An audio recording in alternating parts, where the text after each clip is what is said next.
Have you ever felt like the world was laughing at you, but deep down, you knew you were meant for something bigger?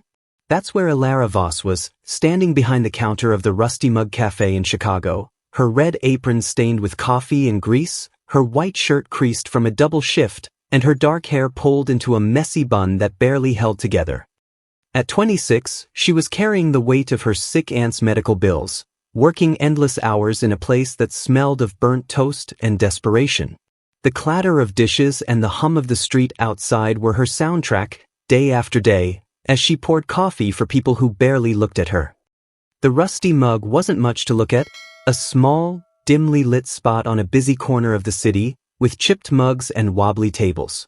But for Ilara, it was her lifeline.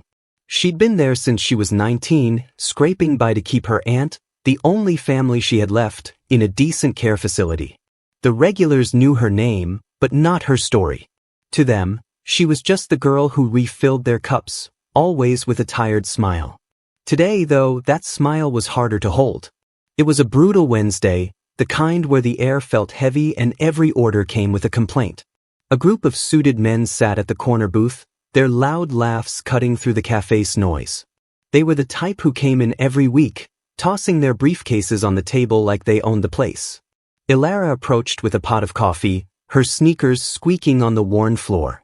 "Refill?" she asked, keeping her voice steady. One of them, a guy with slicked back hair and a tie that cost more than her rent, smirked. "Sure, sweetheart. Don't spill it this time." The others chuckled, their eyes flicking over her like she was part of the furniture. She poured carefully, ignoring the jab. But as she turned to leave, the slick-haired guy leaned back, his voice loud enough for the whole cafe to hear. "You know, you'd be prettier if you didn't look so broke." His friends erupted in laughter, and Ilara's cheeks burned. She wanted to snap back, to tell them she was working harder than they'd ever know, but she bit her tongue. The tips were what kept her aunt's bills paid. She couldn't afford to lose them. Back behind the counter, she gripped the edge of the sink, her knuckles white. The cook, an older guy named Joe, gave her a sympathetic look. "Don't let him get to you, kid," he said, flipping a burger on the grill. "They're just loudmouths with too much money." Ilara nodded, but the words stung. She wasn't just a waitress to herself, she was someone fighting to keep her family afloat, someone who dreamed of a life beyond the cafe's sticky floors. But to them, she was nothing. The day dragged on. A woman in a fur coat complained her eggs were too cold, leaving $1 as a tip. A kid spilled soda across the counter, and his mom blamed Ilara for not cleaning it fast enough. Each jab, each snide comment, felt like a needle in her skin. By late afternoon, her apron was heavier with the weight of crumpled napkins and her own exhaustion. She glanced at the clock, 3 hours left in her shift. Her feet ached, but she kept moving, wiping down tables, refilling sugar jars, anything to keep her mind off the humiliation. Then came the worst of it. A group of college kids, loud and entitled, took over a table near the window. They were snapping selfies, their voices carrying over the hum of the cafe. Ilara brought their order, 4 burgers, a pile of fries, and a round of milkshakes. As she set the plates down, one of the girls, with glossy hair and a designer bag, giggled. "Oh my God, look at her apron. It's like she rolled in a dumpster." The others laughed, and one of the guys barked, like she was a stray dog. Ilara froze, her hands trembling as she held the tray. The whole cafe seemed to go quiet, all eyes on her. She wanted to disappear, to sink through the floor and never come back. Instead, she forced a smile, the kind that hurt her face, and walked back to the counter. Joe was there again, his jaw tight. "You okay?" he asked, his voice low. She nodded, but her throat was tight, and her eyes stung. She ducked into the tiny break room, a closet, really, with a folding chair and a flickering light. She sat down, her breath shaky, and pressed her palms to her eyes. "Just get through it," she whispered to herself. "For Aunt May. Just get through it." The rest of the shift was a blur. She moved like a robot, taking orders, clearing plates, ignoring the stares. The suited men left, tossing a few bucks on the table like it was charity. The college kids stayed, their laughter a constant hum in her ears. By the time the clock hit 8 p.m., Ilara was ready to collapse. She untied her apron, her fingers fumbling, and grabbed her coat from the break room. Joe gave her a nod as she headed for the door. "See you tomorrow, kid," he said. She managed a weak smile, but inside, she wasn't sure how many more tomorrows she could take. Outside, the Chicago air was sharp, cutting through her thin coat. The street was alive with headlights and the distant wail of a siren. She pulled her phone out, checking the balance in her bank account, $127. Not enough for the next payment to the care facility. Her aunt's face flashed in her mind, pale and thin but still smiling, telling her to keep going. Elara's chest tightened. She couldn't let her down. She started walking toward the bus stop, her sneakers crunching on the gritty sidewalk. The city felt too big, too heavy, like it could swallow her whole. She passed a newsstand, the headlines screaming about billionaires and scandals, and for a moment, she let herself dream. What would it be like to not worry about money? To not feel like the world was laughing at her? She shook her head, pushing the thought away. Dreams like that were for other people, not for her. Back at her tiny apartment, a one-room place with peeling paint and a leaky faucet, Elara dropped her bag on the floor. She sank onto the couch, too tired to eat. The weight of the day pressed down on her, the mocking, the barking, the endless grind. She closed her eyes, trying to shut it all out, but the hurt lingered. She didn't know how much longer she could keep this up, how many more days she could face the rusty mug and its cruelty. But for her aunt, she'd keep going. She had to. What she didn't know, as she drifted into an uneasy sleep, was that everything was about to change. In a mailbox across town, tucked among bills and junk flyers, was a letter with her name on it. A letter that would turn her world upside down. Elara woke to the harsh buzz of her alarm, the dim Chicago morning filtering through her apartment's worn blinds. Her body ached from yesterday's long shift at the rusty mug, but the sting of the customer's mockery, the college kids barking, the suited men's sneers, hurt worse. She pulled on her uniform, a creased white shirt, a red apron with frayed edges, and tied her dark hair into a messy bun. The mirror showed tired eyes, but she straightened, thinking of Aunt May. Another day, she told herself, grabbing her bag and heading to the bus. The city was waking, headlights piercing the dawn fog. At the rusty mug, Joe was unlocking the door, his apron slung over his shoulder. "Morning, kid," he grunted, flipping on the lights. Elara nodded, stepping into the familiar smell of coffee and grease. She started her routine, brewing the first pot, arranging napkins, wiping the counter, finding comfort in the rhythm. The memory of yesterday's humiliations lingered, but she pushed it aside, focusing on the clatter of dishes, the hum of the grill. The morning rush was steady. An old regular ordered his black coffee, giving her a quiet nod. A nurse grabbed a muffin, her smile kind. "You're a lifesaver," she said, and Elara's chest warmed slightly. Not everyone saw her as invisible. By noon, the cafe filled with office workers and students, their chatter blending into a low buzz. Elara moved between tables, her sneakers squeaking, her smile automatic. "Refill?" she asked a couple by the window, pouring before they answered. The bell above the door rang sharply, cutting through the noise. 3 women entered, their presence like a sudden shift in the air. They didn't belong in the rusty mug's world of chipped mugs and wobbly tables. Dressed in tailored coats and heels, they carried an aura of authority. 2, in their early 40s, looked like twins, one with a sharp jawline, the other with a sleek smartwatch. The third, slightly younger, had dark wavy hair and held a tablet, her eyes scanning the room. They took a booth by the window, drawing glances from other customers. Elara approached, notepad in hand, her stomach tightening for no clear reason. "Welcome to the rusty mug. What can I get you?" she asked, keeping her voice steady. The sharp-jawed woman glanced up. "Coffee, black," she said briskly. "Turkey sandwich, no mayo," added the other twin, barely looking at the menu. The younger one smiled faintly, saying nothing, her fingers tapping the tablet. "Got it," Elara said, turning, but the sharp-jawed woman stopped her. "You're Elara Voss, right? We've been looking for you." Elara's hand froze on her notepad, her pulse quickening. "Yeah, that's me," she said cautiously. "Who are you?" The woman pulled a cream-colored envelope from her purse, Ilara's name typed neatly on it. "This is for you," she said, handing it over. "From a law firm downtown. They said to deliver it in person." The techie twin leaned forward. "It's important. Read it soon." The younger one just watched, her expression calm but intense. Ilara took the envelope, its weight heavy in her hand.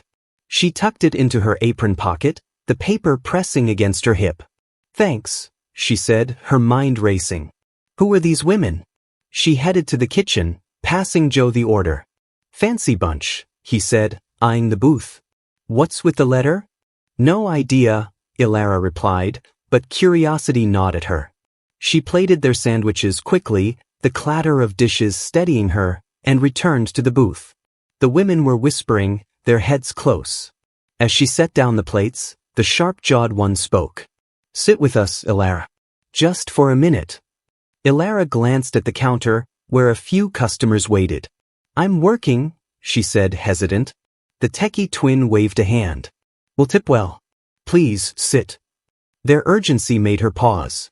She signaled Joe, who nodded, and slid into the booth, feeling out of place in her stained apron. "I'm Helena Blackwood," the sharp-jawed woman said. "This is Miranda, my sister, and Tessa. That letter's about your inheritance. You're the heir to the Blackwood fortune, trillions in real estate, tech, media. Your grandfather, Elias Voss, was our father's partner. He left it all to you, but there's a condition." Ilara's breath hitched. Trillions? It sounded like a scam, something she'd toss in the trash. But their faces were serious. She pulled out the envelope, her hands shaky, and tore it open. The letter was on thick paper, official. "Dear Ms. Voss," it read, "you are entitled to the estate of Elias Voss, valued at $1.2 trillion. You must pass a test of character overseen by Helena, Miranda, and Tessa Blackwood. Success grants you control. Failure diverts the estate to charity. Report to Blackwood Tower tomorrow, 10 a.m. Her heart raced, the words sinking in. Grandfather? Aunt May had barely mentioned him, a distant figure who'd left the family. "This can't be real," she whispered. "Why me? What's the test?" Miranda spoke, her tone sharp and efficient. "Your grandfather wanted an heir with integrity. We've managed the empire since his death, but the will names you. The test is proving you can handle the responsibility, finance, tech, media. We'll guide you." Tessa's voice was softer. "It's not as scary as it sounds. You're part of this, Ilara. We've been waiting for you." Ilara's head spun, the cafe's noise fading, the clink of cups, the hum of voices. Trillions could mean no more bills, no more mocking customers, a real home for Aunt May. But doubt crept in. Why deliver this here, in a dingy cafe? "I need to think," she said, folding the letter, her hands trembling. Helena slid a business card across the table. "Tomorrow, Blackwood Tower, 10 a.m. Don't miss it." They stood, leaving a stack of bills, far more than the meal's cost, and left, their heels echoing. Ilara sat, the letter heavy in her pocket, her thoughts a tangle of hope and fear. The rest of her shift blurred. She served coffee, cleared plates, but her mind was elsewhere. Joe noticed, nudging her. "You okay, kid?" She nodded, forcing a smile. By closing time, the city glowed under streetlights. On the bus home, she reread the letter, each word heavier. Her apartment felt too small as she sank onto the couch, Aunt May's photo on the table. "What would you do?" she whispered. Sleep was restless, dreams of wealth and shadows. By morning, she'd decided. She dressed in jeans and a clean blouse, her hair in its usual bun, and took the bus downtown. Blackwood Tower rose like a glass giant, its sleekness alien to her world. Security waved her through, and an elevator carried her to the top floor. The lobby was all marble and modern art, the air cool. "Ms. Voss?" a receptionist said. "They're waiting." In the conference room, the sisters sat around a polished table, the city sprawling below. Helena stood, smiling. "Came. Sit." Miranda tapped her tablet, Tessa offered a nod. Ilara sat, her hands clasped. "Tell me about the test," she said, her voice firm. Miranda spoke first. You'll shadow us. Cover tech, AI, systems. Helena handles finance, investments, money flow. Tessa runs media, shaping narratives. You'll learn, make decisions, prove you're capable. Helena nodded. It's about showing you can lead with heart. Elias believed in you. Elara thought of the cafe, the endless grind, Aunt May's bills. Okay, she said. I'm in. The day began. Helena showed her financial portfolios, numbers dizzying. This is just real estate, she said. Miranda took her to a tech lab, screens glowing. This is power, she said, handing Elara a tablet. Tessa's media studio was alive with cameras. Words shape everything, she said, editing a clip. The sisters were sharp, engaging, even warm, sharing stories over lunch. But at night, doubts returned. The test felt vague, their smiles too perfect. Then came another envelope, slipped into her mailbox. The sisters have secrets, it read. The fortune's dirty. Dig deeper. Her pulse quickened. She started noticing things, Helena's vague answers about funds, Miranda's evasive tech explanations, Tessa's manipulated clips. Using Miranda's lessons, Elara dug into public records, finding hidden accounts, old scandals tied to the sisters. By the second week, in another tower meeting, the sisters praised her. Tomorrow, you'll decide on major assets, Helena said. But Elara's mind was on her findings, saved on a USB drive.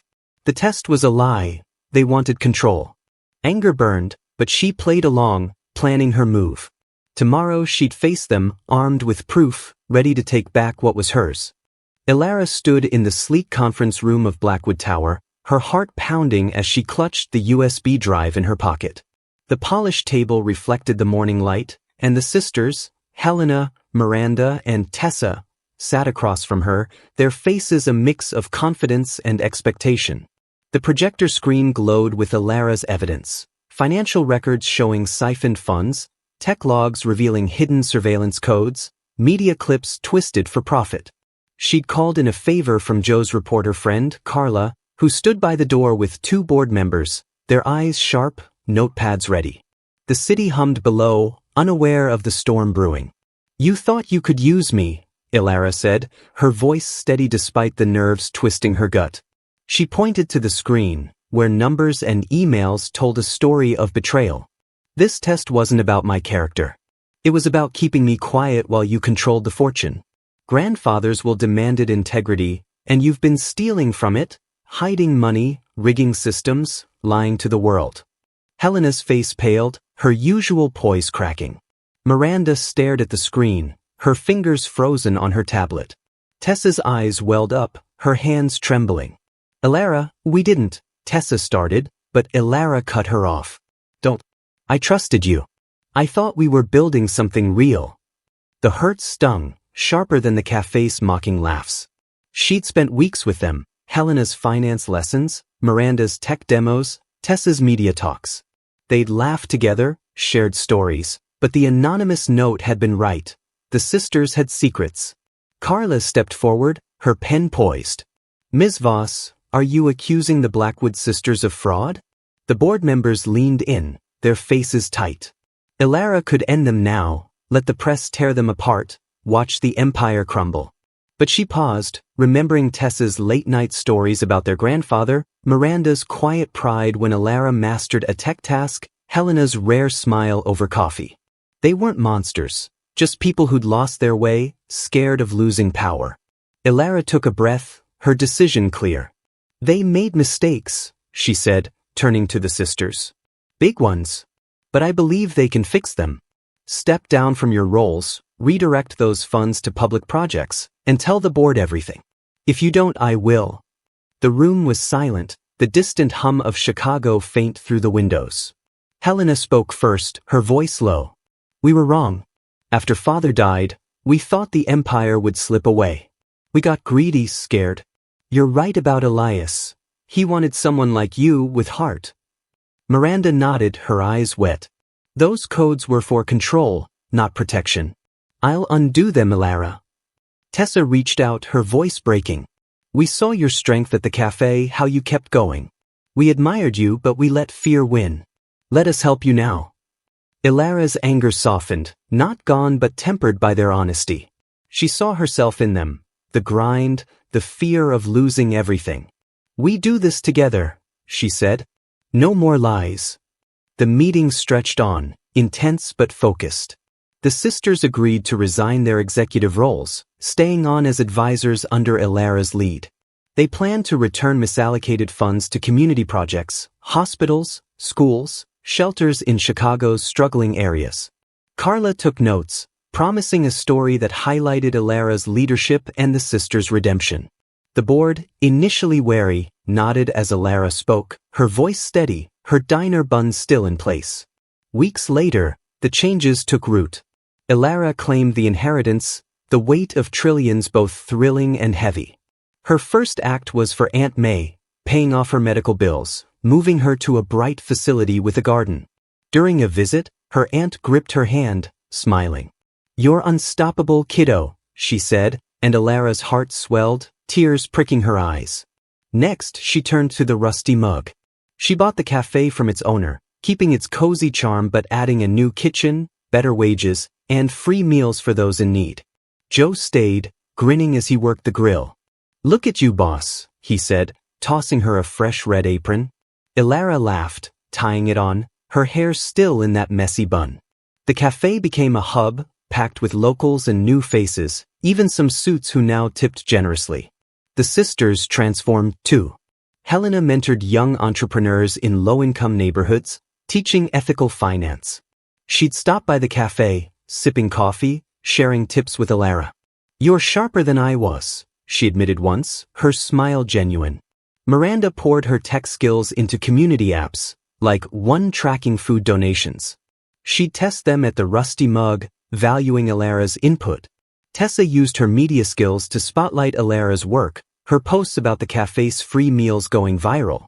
One showed Ilara serving a homeless man captioned, "This is real wealth." The world noticed, and customers came to support, not mock. But challenges loomed. Rival investors, unhappy with Ilara's focus on giving back, whispered threats in board meetings. Another anonymous note arrived at her apartment. "They're circling. Watch your back." Ilara tucked it away, her stomach tight but her resolve firm. She'd faced worse than corporate games. Years of diner jabs had toughened her. On a chilly Chicago morning, Ilara stood behind the Rusty Mug's counter, the clatter of dishes a familiar comfort. The cafe buzzed, new staff, including a shy girl Ilara trained with care, moved between tables. A regular, the old man with the worn cap, caught her eye. "This place feels alive now," he said. "You did that." Ilara smiled, warmth spreading through her. The sisters arrived for a planning session, sliding into a booth. Tessa waved her over, tablet ready. "Ready to shake things up again?" she asked, grinning. Helena and Miranda nodded, their faces lighter, their bond with Ilara real now, built on trust. Ilara joined them, her apron off but her spirit still tied to the cafe. The skyline outside gleamed, but she knew the empire's weight, rivals, secrets, new tests, wouldn't vanish. Aunt May's photo hung by the register, her smile a reminder of why Ilara fought. She turned mockery into strength, and with the sisters by her side, she was ready for whatever came next. That was today's story. If it moved you, hit that like button, share it with a friend who appreciates a powerful twist, and subscribe for more cinematic tales that linger long after the screen fades. Let us know in the comments where you're watching from.